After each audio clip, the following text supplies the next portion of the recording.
Dalam seri ke-309 ini didukung oleh para pemain Aik Nujurahayu sebagai Raja Dewi, Suherman sebagai Ki Buyut Kalacika, Cika Kusnadi sebagai Tunggadewi, Guritno Tunggal sebagai Pranayam, Bambang Jeger sebagai Cakradara, Yuli Mulyana sebagai Ayu Wandira, dan Asdi Suhastra, pembawa cerita. Selamat menikmati. Sandiwara Radio ini masih Anda dengarkan di channel YouTube Satria Collection. Jangan lupa tekan tombol like dan subscribe.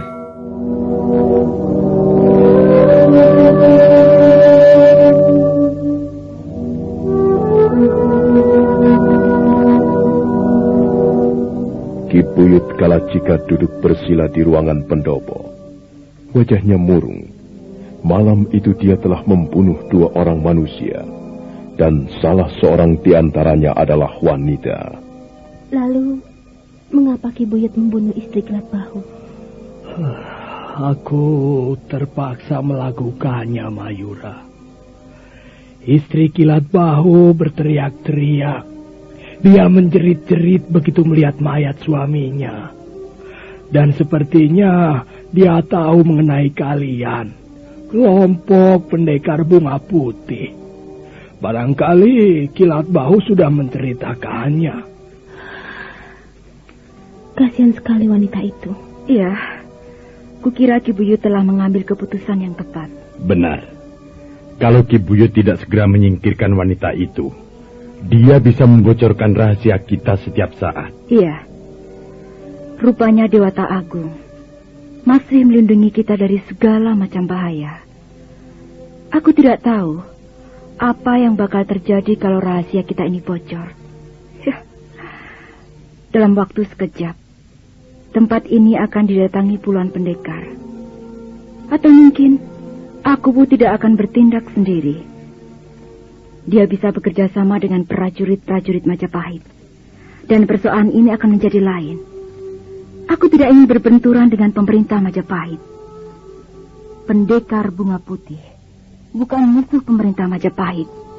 Pendekar Bunga Putih hanya memerangi orang-orang serakah, orang-orang yang membuat penderitaan kaula alit, orang-orang yang mencari kesenangan untuk diri sendiri dengan menindas rakyat dengan sewenang-wenang. Benar, Nawamalini. Kita memang tidak boleh memusuhi pemerintah Majapahit. Sebaik apapun, seburuk apapun keadaan sebuah negeri, kalau kita hidup dan tinggal di dalamnya, kita harus tetap mencintai negeri kita sendiri. Sudahlah, persoalan Kilat Bahu sudah selesai. Ya, mudah-mudahan saja dia belum menceritakannya pada orang lain. Tapi sebaiknya kita harus selalu waspada. Sebab Aku Wulungayan banyak matanya dan banyak telinganya. Aku yakin tempat ini menjadi salah satu tempat yang dicurigai. Ya, hanya karena mereka belum menemukan bukti-buktinya, mereka tidak berani bertindak. Benar, Ki Buyut. Kita memang harus waspada setiap saat. Keberanian tanpa kewaspadaan, apa artinya? Ayo, Mayura. Nampaknya kau sudah mulai mengantuk. Mata kakak juga sudah merah. Apa kakak ingin tidur? Mari Ki Buyut, mari Paman Pranayam. Kami mau istirahat. Baiklah. Pergilah kalian tidur. Kalau kau lelah, kau juga boleh istirahat, Pranayam. Biar aku duduk-duduk di sini. Kalau Ki Buyut tidak keberatan, aku pun masih ingin duduk di sini menemani Ki Buyut.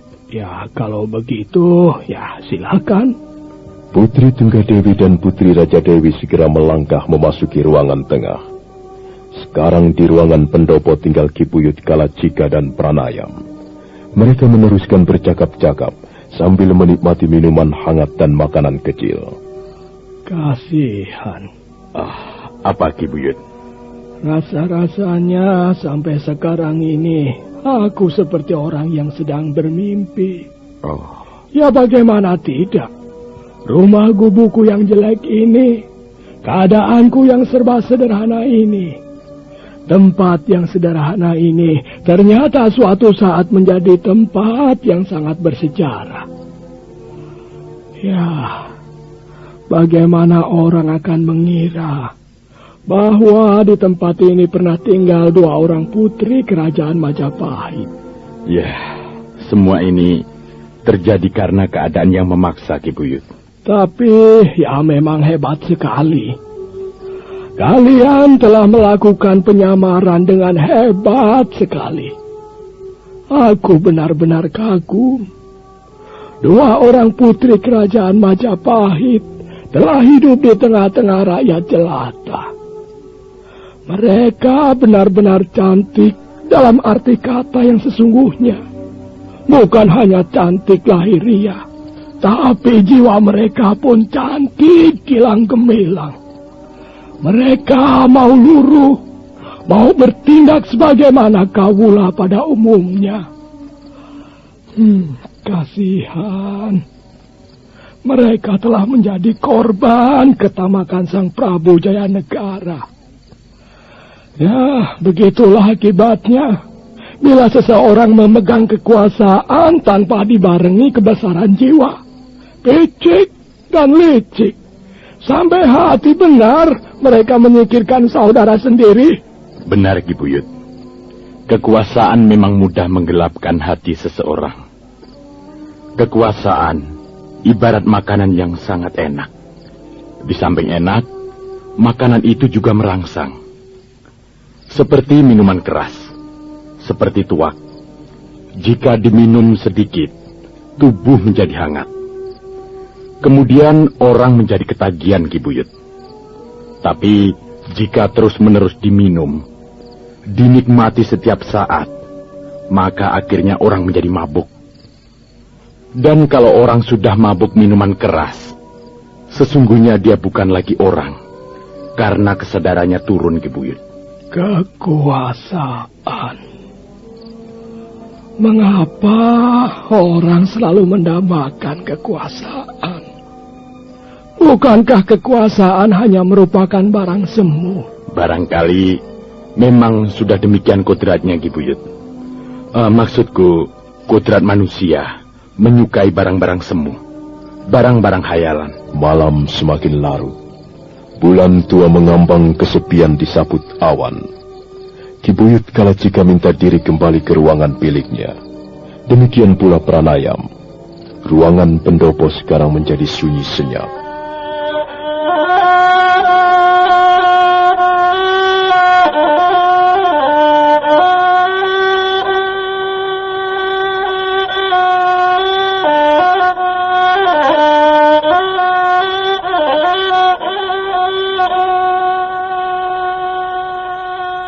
Di tengah kesunyian malam itu, Putri Tunggadewi masih terjaga di atas ranjangnya. Sekali waktu terdengar angin mendesah. Angin itu seperti datang dari lereng-lereng gunung yang jauh. Dan angin itu seolah-olah melantunkan irama kerinduan. Sinar bulan mengintip dari sela-sela atap rumah. Perasaan Putri Tunggadewi seakan-akan terbang, hanyut dalam irama angin malam. Kakang Cakradara, hatiku senantiasa berdebar setiap kali ingatanku terbang kepadamu. Kakang, apa kau juga merasakan getaran yang sama, Kakang Cakradara? Apa yang sedang kau lakukan sekarang, Kakang?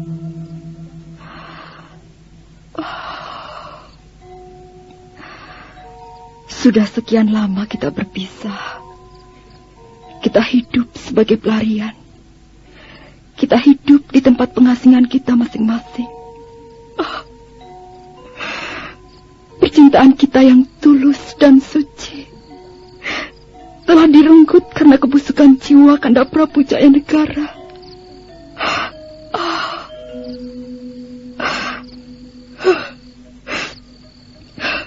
Eyang Ramapati. Selama pejabat kerajaan seperti Eyang Ramapati masih berdiri di samping Kanda Prabu Jayanegara, rasa kedamaian dan kebahagiaan tak akan terwujud di negeri ini.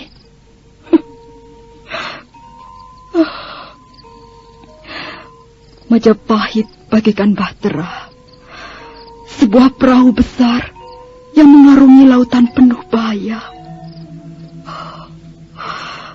Mungkinkah perahu besar itu bisa selamat ke seberang, membawa penumpangnya ke pantai bahagia, jika awak kapalnya sendiri saling sikut-sikutan, saling menjegal, dan bukannya bersatu padu mengemban amanat yang baik? Oh, Dewata aku, kumohon, limpahkanlah karunia-Mu pada kami, pada negeri ini. Terangilah hati Kanda Prabu Jayanegara, dan bimbinglah Kanda Prabu, agar jangan sampai salah memimpin rakyatnya. Putri Tunggadewi bangkit dari ranjangnya. Tangannya meraih sebuah kotak berukiran indah. Kemudian perlahan-lahan dia mengeluarkan isi kotak. Ternyata isi kotak itu hanyalah sekumpulan rontal. Dengan hati yang sedih, hati yang dicekam rindu, Putri Tunggadewi menyelusuri kalimat-kalimat yang tertulis di atas rontal. Kalimat-kalimat indah itu ditulis oleh Cakradara beberapa saat yang silam ketika Putri Tunggadewi masih tinggal di istana Kahuripan. Aku berkuda meninggalkan Singasari menuju Kahuripan. Sudah beberapa hari ini kita tidak bertemu, Dinda Tunggadewi. Setiap malam hatiku gelisah, tidurku terganggu. Bagaimana perasaanmu, Dinda? Apa kau juga merasakan kerinduan yang sama? Putri Tunggadewi meletakkan gulungan rontal, kemudian memungut yang lain. Di situ Cakradara menulis, Kau seorang putri, Dinda. Seorang putri dari kerajaan Majapahit yang besar. Sesungguhnya aku silau memandang wajahmu yang gemerlapan. Tapi mungkinkah aku mengkhianati hati nurani sendiri? Oh, Dinda Tunggadewi, anak panah asmara sudah dilepaskan dari busurnya. Mungkinkah dia kembali lagi? Tidak. Anak panah itu akan melesat di udara, menembus kesunyian kabut gunung yang dingin, menembus musim kemarau yang panjang, menembus segala penderitaan di muka bumi. Kembali tangan Putri Tunggadewi meletakkan gulungan rontal. Semua kalimat itu Cakradara yang menulisnya. Kali ini mata Putri Tunggadewi berkaca-kaca, sementara angin di luar masih mendesah, membisikkan lagu tentang rindu. Katakanlah, Dinda Tunggadewi. Katakanlah, bukankah aku ini seorang kesatria yang tidak tahu diri? Iya, Cakradara hanyalah seorang bangsawan kecil di istana Singasari yang tua. Bagaimana dia bisa mencintai Putri Tunggadewi yang setiap saat mampu tersenyum bagaikan matahari pagi? Kadangkala aku merasa malu. Kadangkala hatiku ragu. Mungkinkah benar-benar cinta ini tidak terputus di tengah jalan? Jangan salah paham, Dinda. Aku tidak bermaksud apa-apa. Aku hanya ingin berkata tentang kejujuran.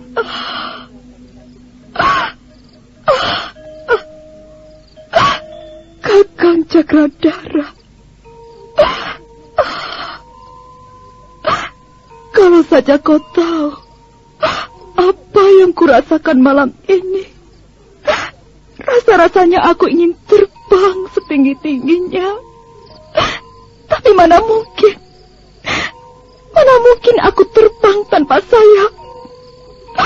Oh, Kakak. Kalau saja aku mempunyai sayap seperti kuda sembrani, aku akan terbang, Kakak. Aku akan mencarimu. Aku akan naik ke puncak gunung paling tinggi, meniti lembah, memeriksa jurang-jurang dan tebing untuk menemukanmu, Kakak. Sandiwara radio ini masih Anda dengarkan di channel YouTube Satria Collection. Jangan lupa tekan tombol like dan subscribe.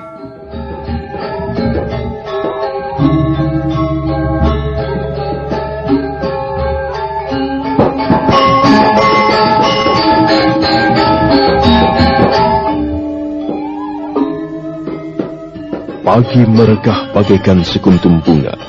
Cahaya matahari semburat berwarna merah menghangatkan suasana di sekitar Gunung Lejar.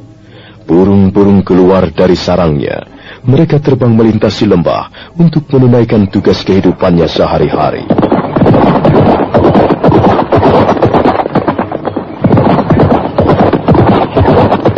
Nampak 2 ekor kuda berlari berkejaran membelah padang.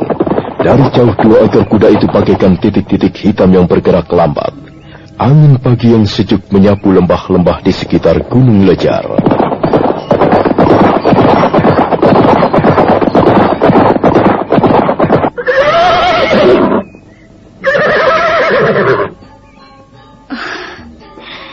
Lihat Tuan Cakradara, alangkah indahnya pemandangan pagi ini.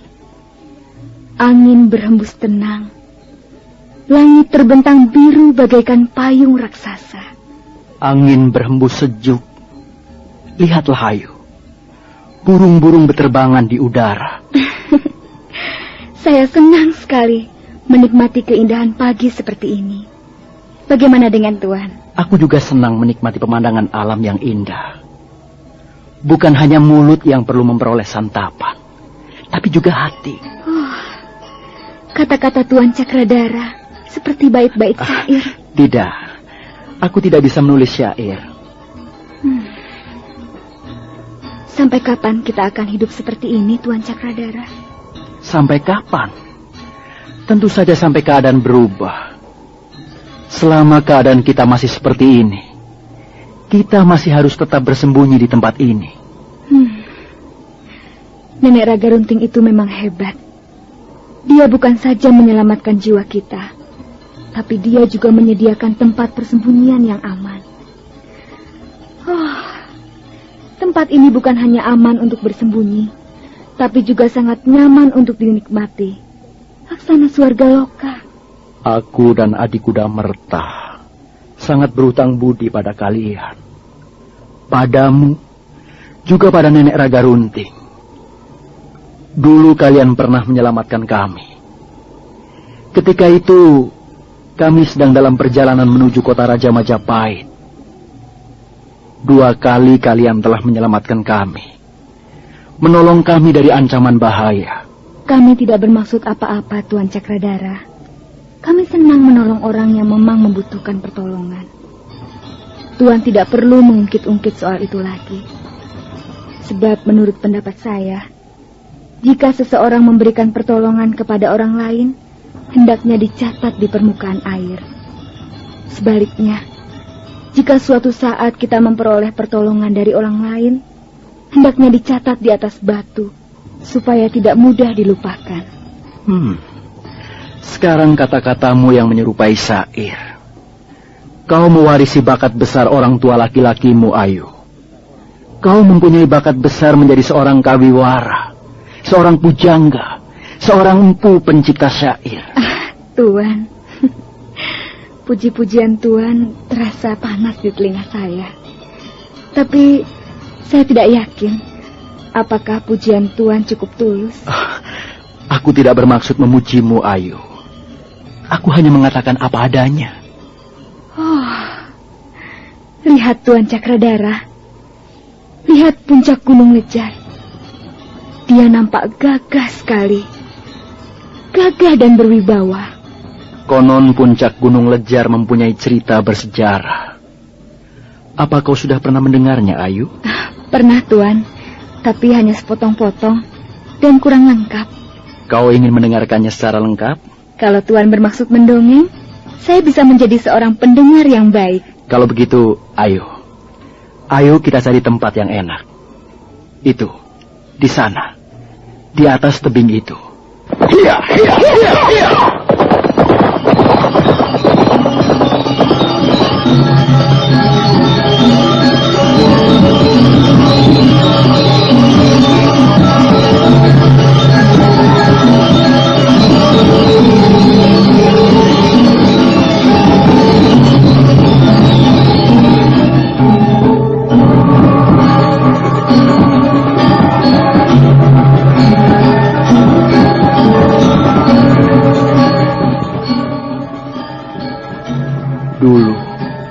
Sebelum kerajaan Singasari berdiri, di puncak Gunung Lejar para dewa pernah mengadakan pertemuan penting.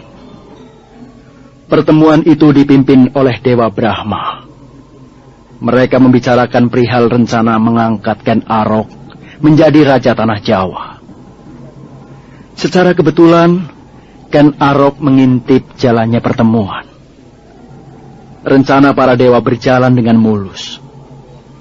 Ken Arok yang mempunyai semangat tinggi akhirnya berhasil mewujudkan harapan para dewa. Siapa Ken Arok itu, Tuan Cakradara? Ken Arok adalah anak laki-laki pasangan suami istri yang bernama Ken Endok dan Gajah Para. Pertama kali, dia dapat menguasai Tumapel dan mengalahkan Tunggul Ametung. Selanjutnya, Ken Arok yang tidak mudah puas akhirnya bisa menggulung kerajaan Kediri. Kemudian Tumapel menjadi kerajaan baru yang disebut Singasari. Dan Ken Arok duduk di atas tahta dengan gelar Sri Raja Sasang Amurwa Bumi. Hebat sekali tokoh yang bernama Ken Arok itu. Kalau dia tidak hebat, dia tidak akan bisa menjadi seorang raja besar. Lihat Tuan Cakradara, matahari semakin tinggi. Iya, sebaiknya kita pulang, Ayu. Aku khawatir Nenek Raga Runting dan adik Kuda Merta mencari kita. Ayo kita pulang sekarang.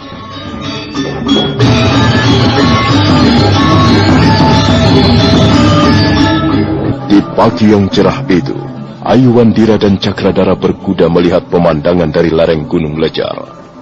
Cakradara baru saja mendongeng tentang riwayat puncak Gunung Lejar. Konon kabarnya, puncak Gunung Lejar pernah menjadi tempat pertemuan penting para dewa. Pertemuan yang dipimpin Dewa Brahma itu merencanakan mengangkat Ken Arok menjadi Raja Tanah Jawa. Hebat sekali tokoh yang bernama Ken Arok itu. Seorang pemuda desa yang bersemangat tinggi. Tapi rupanya dia adalah seorang manusia pilihan. Ya, kalau dia tidak hebat, dia tidak akan menjadi raja. Tuan, nampaknya matahari semakin tinggi. Kalau begitu sebaiknya kita pulang. Aku khawatir adik Kuda Merta dan Nenek Raga Runting mencari-cari kita. Ayo, kita pulang, ayo. Sandiwara Radio ini masih Anda dengarkan di channel YouTube Satria Collection. Jangan lupa tekan tombol like dan subscribe.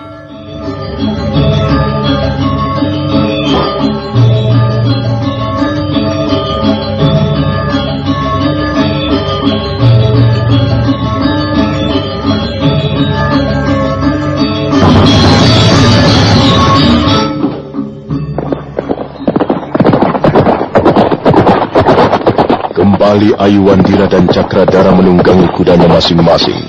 Mereka berkuda menuruni tebing. Wajah Ayu Wandira nampak cerah, secerah pagi itu.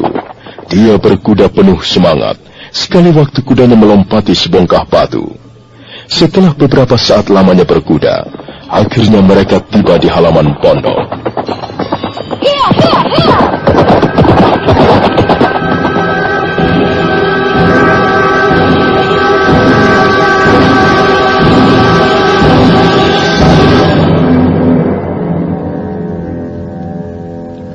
Pondok itu sangat sederhana, bahannya terbuat dari kayu hutan yang keras, sedangkan atapnya terbuat dari daun-daun ilalang yang dianyam rapi. Ada 2 buah pondok, mereka berdiri bersebelahan. Ayu Wandira dan Nenek Raga Runting tinggal di pondok yang agak besar, sementara Cakradara dan Kuda Merta tinggal di pondok yang satunya lagi, yang ukurannya lebih kecil. Waduh, dari mana saja kalian? Maafkan kami, Nek. Kami terpesona melihat pemandangan dari lereng Gunung Lejar. Aku yang salah, Nek. Tadi aku yang mengajak Tuan Cakradara berjalan-jalan. Oh, kalian sudah kembali? Ayu mengajakku berjalan-jalan adik Kuda Merta. Kami melihat-lihat suasana pemandangan indah dari lereng Gunung Lejar. Oh iya, persediaan garam dan gula kita habis. Harus ada yang turun gunung. Apa, Nek? Nenek Raga Runting mengatakan bahwa persediaan garam dan gula kita sudah habis. Jadi ya terpaksa harus ada yang turun gunung untuk membeli garam dan gula. Aku mau turun gunung, Nek. Hus, Kau tidak usah pergi kemana-mana, Ayu. Kau membantu aku membenahi rumah pondok ini. Biarlah Tuan Cakradara dan Tuan Kudamerta yang turun gunung. Tapi aku sudah bosan tinggal di tempat ini terus-menerus, Nek. Aku ingin melihat suasana di bawah sana. Waduh, kau ini seperti tidak tahu saja, Ayu. Umurmu sudah bertambah banyak, tapi watakmu masih seperti bocah saja. Nenek Raga Runting yang menganggapku terus-menerus seperti bocah. Sudahlah. Biar Tuan Cakradara dan Tuan Kudamerta yang mencari garam dan gula. Kau di sini saja. Ah, Nenek. Nenek selalu mengarangku bersenang-senang. Dengar, Ayu. Belum saatnya kau bersenang-senang. Kalau memang sudah saatnya, mengapa aku harus melarang? Setiap orang mempunyai hak untuk bersenang-senang. Sudahlah, jangan cerewet. Nanti ku cerewet kupingmu. Oh ya, Tuan. Kalau Tuan turun gunung, awas. Jangan sampai lupa membawa oleh-oleh ya. Oleh-oleh apa misalnya, Ayu? Ya, apa saja. Yang penting menyenangkan.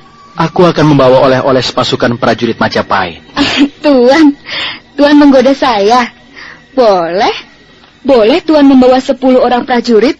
Dan mereka semua tidak akan pernah kembali dari lereng Gunung Lejar. Kakang Cakradara, sebaiknya kita segera berangkat. Kita membutuhkan waktu yang cukup lama untuk mencapai desa Iwah Lundu. Iya, benar. Sebaiknya kalian segera berangkat saja. Tapi kalian harus berhati-hati. Sebaiknya kalian menghindari pertemuan dengan prajurit-prajurit Majapahit. Dan ingat, jangan membuat keributan di bawah sana. Jangan memancing perhatian orang. Baik, Nek. Ayo adik Kudamerta.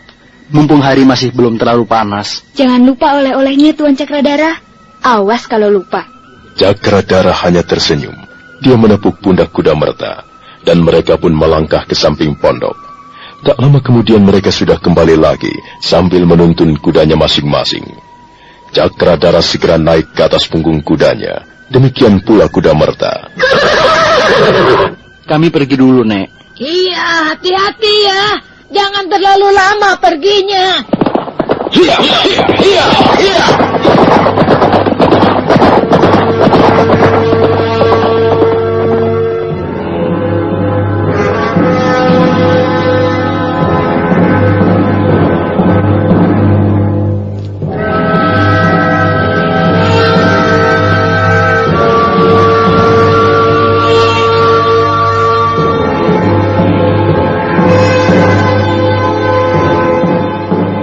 Setelah Cakradara dan Kudamerta lenyap di balik kelokan tebing, Aiwandira masuk ke ruangan pondok. Tiba-tiba perasaannya menjadi hampa, sedih dan sepi. Tak ada lagi teman berbincang. Yang tinggal hanyalah Nini Raga Runting. Aiwandira merasakan getaran aneh dalam hatinya. Dadanya menjadi sesak. Dia merasa seperti kehilangan karena tak ada lagi Cakradara. Untuk menghilangkan rasa sepi, Aiwandira meraih selembar rontal, dan selanjutnya dia mulai menulis. Bunga-bunga Padma bermekaran di Taman Sari Swargaloka. Hatiku terbang ke langit nan tinggi. Langit yang bernyanyi abadi tentang kita asmara dahana.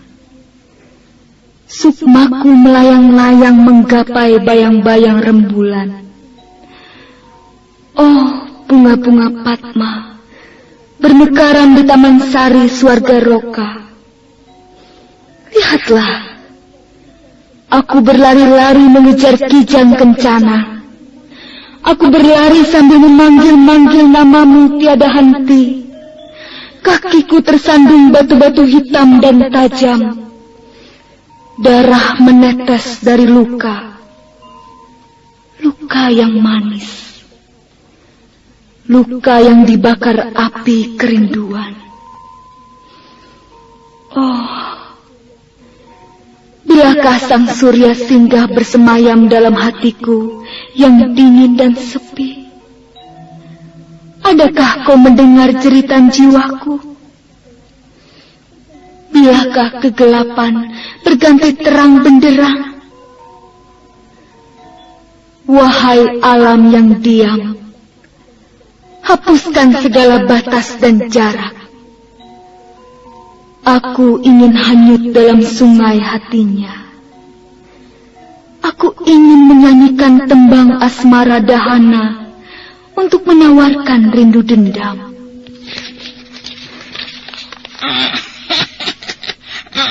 Kamu nulis apa, Ayu? Oh, Nenek, kau membuatku kaget saja. Tulisanmu bagus, Ayu. Mengapa Nenek kemari? Aku sedang sibuk. Nenek mengganggu saja. Coba lihat. Apa yang kau tulis itu, Ayu? Jangan, Nek. Aku tidak menulis apa-apa kok. Alah, lihat saja sebentar. Aku tidak akan merusakkan tulisanmu. Aku hanya ingin membacanya saja. Kau pikir aku tidak bisa membaca ya? Jangan, Nek. Aku malu. Nini Raga Runting meraih selembar rontal dari tangan Ayu Wandira. Dan pendekar wanita yang sudah lanjut usia itu pun mulai membacanya. Ayu Wandira diam saja. Dia tetap duduk di atas kursi bambu di sebelah ranjang tidurnya. Kubaringkan tubuhku di kaki arca Dewi Rakhu. Angin menjamah rambutku sambil membisikkan kidung rindu. Sebatang pohon palya berbunga pisangga. Sepasang burung layang-layang terbang melintasinya. Kuhirup udara yang harum semerbak. Dan kubuka lembaran Madana Tantra, buku pedoman cinta. Bulan Maga menghitung hari-harinya dengan gelisah. Sepasang burung layang-layang lenyap di telang lembah. Sepi mengalir bagaikan sungai mimpi. Mimpi tentang kehidupan yang jauh. Jauh sekali. Hatiku menjerit. Kupanggil namamu berulang kali. Mengapa kau belum juga kembali? Di bulan Palguna, kau datang menusukkan ujung Madanasara. Anak panah cinta di jantungku. Lihatlah, sekarang aku menggelepar dalam kerinduan siang dan malam. Hatiku yang terluka menangis. Jiwaku yang sengsara meratap tiada henti. Wahai Tuan, bilakah Tuan datang untuk membangunkan mimpiku yang buruk ini? Bilakah Tuan datang untuk mengoleskan obat penawar di hati hamba yang terluka? Aduh, syairmu ini bagus sekali, Ayu. Bagus, tapi juga menyeramkan. Nenek, aku hanya sekedar menulis kok. Itu hanya sekedar permainan kata-kata. Syairmu ini penuh sesak oleh kandungan perasaan. Aku juga pernah muda seperti kau, Ayu. Aku juga pernah mengalami perasaan seperti yang kau alami sekarang ini. Sungguh, Nek. Kata-kata itu bukan kenyataan yang sebenarnya. Masa kau mau membohongi aku? Tidak bisa. Kalau Nenek Raga Runting tidak percaya, ya sudah. Tapi aku asal menulis saja kok, Nek. Nenek jangan menafsirkan yang bukan-bukan loh. Ayu, siapa yang berkata bahwa syair hanyalah permainan kata-kata? Siapa yang ngomong seperti itu? Kau pasti pernah belajar dari ayahmu. Ayahmu juga pandai sekali menyusun bait-bait syair. Dulu ayahmu terkenal dengan sebutan pendekar syair berdarah. Seseorang bisa saja berdusta, Ayu. Tapi apa yang telah ditulis menjadi syair adalah ungkapan-ungkapan pikiran dan perasaan yang jujur. Sudahlah, kau tidak perlu membohongi wanita tua ini. Aku juga tidak apa-apa kok. Kau sekarang sudah menjadi gadis yang cukup dewasa. Kau berhak mencintai dan dicintai seseorang. Ih, Nenek. Nenek masih belum juga percaya. Kalau aku jatuh cinta pada siapa, Nek? Tentu saja jawabannya ada dalam hatimu sendiri. Sudahlah, Nek. Aku tidak mau ngomong lagi soal cinta. Cinta memang bukan untuk diomongkan. Cinta hanya bisa dirasakan getarannya. Sudahlah, Nek. Aku mau pergi dulu. Mau pergi kemana kau, Ayu? Ayu mau mencari kayu bakar di sana, di lereng atas. Oh iya, tapi jangan jauh-jauh perginya ya. Tidak, Nek. Ayu akan segera kembali kok. Sandiwara radio ini masih Anda dengarkan di channel YouTube Satria Collection. Jangan lupa tekan tombol like dan subscribe.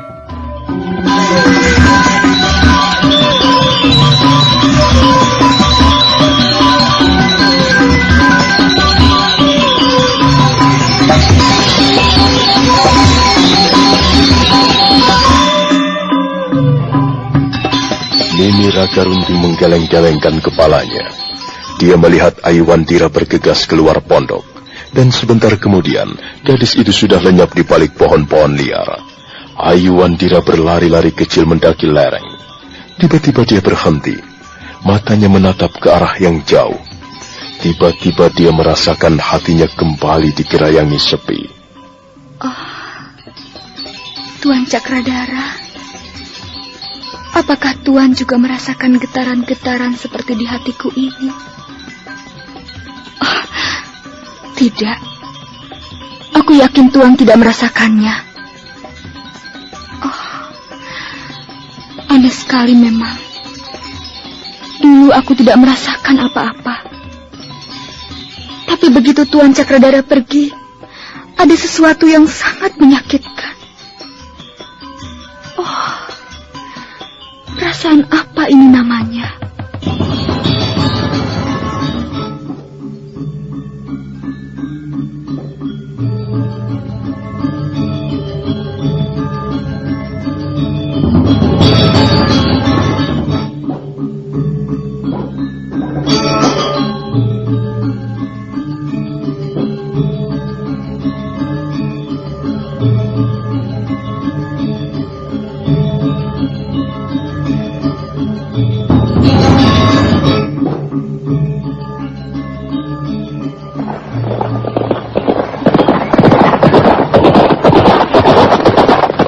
Sementara itu, Cakradara dan Kudamerta masih memacu kudanya. Sekarang dia sudah mulai meninggalkan kaki Gunung Lejar. Mereka menuju ke arah barat, ke desa Iwah Lundu. Iwah Lundu artinya lembah yang membujur.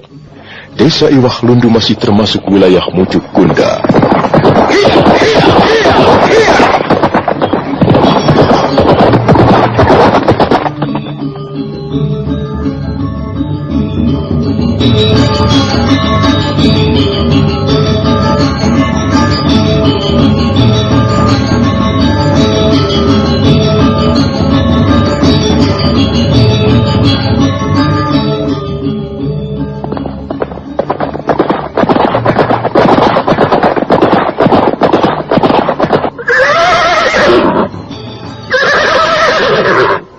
Sudah separuh hari kita berkuda, Kakang Cakradara. Sebentar lagi malam tiba. Mungkin kita tidak bisa langsung pulang ke lereng Gunung Lejar, Adik Kudamerta. Mungkin kita terpaksa menginap semalam di desa Iwah Lundu. Baru pertama kali ini kita turun gunung, Kakang. Rasa-rasanya selama ini kita hidup di dunia lain. Kita tidak pernah bertemu dengan orang-orang. Iya. Memang begitulah nasib pelarian, Adik Kudamerta. Anggap saja sekarang kita sedang bertapa. Tapi aku yakin, kita tidak akan selamanya hidup dengan cara seperti ini. Suatu saat, kita pasti akan dapat merenggut kebebasan kita kembali. Iya. Oh, aneh sekali. Desa ini sepi, Kakang. Iya. Baru 2 kali kita berpapasan dengan warga desa. Oh, lihat Kakang Cakradara. Ada asap mengepul di kejauhan sana. Sepertinya ada kebakaran besar, Kakang. Iya. Sepertinya ada kebakaran. Asapnya tebal sekali. Kau tidak ingin melihatnya lebih dekat lagi, Kakang? Kita harus berhati-hati, Adik Kuda Merta. Pakailah capingmu. Kita harus bersikap seperti orang desa. Kita harus berpura-pura menjadi orang desa yang lugu, yang tidak tahu apa-apa. Benar, Kakang. Siapa tahu di wilayah Mucukunda ini ada banyak prajurit Majapahit berkeliaran. Ayo, Adik Kuda Merta. Ayo kita lihat kebakaran itu. Tapi kita tidak perlu ikut campur. Aku hanya ingin melihat-lihat saja. Hiya, hiya, hiya, hiya.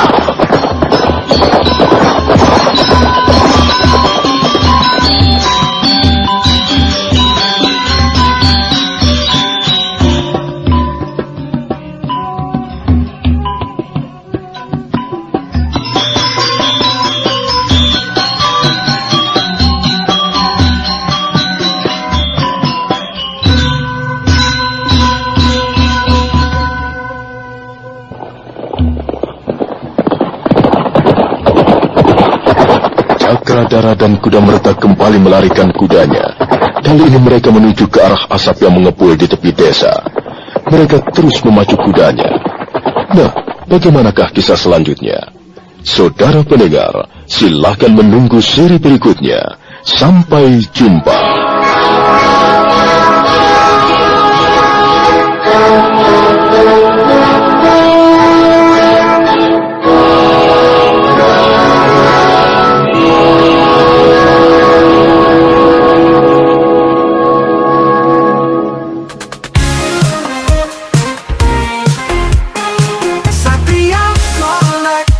Bawa hiburan dengan gaya yang tak pernah padam. Jangan ragu.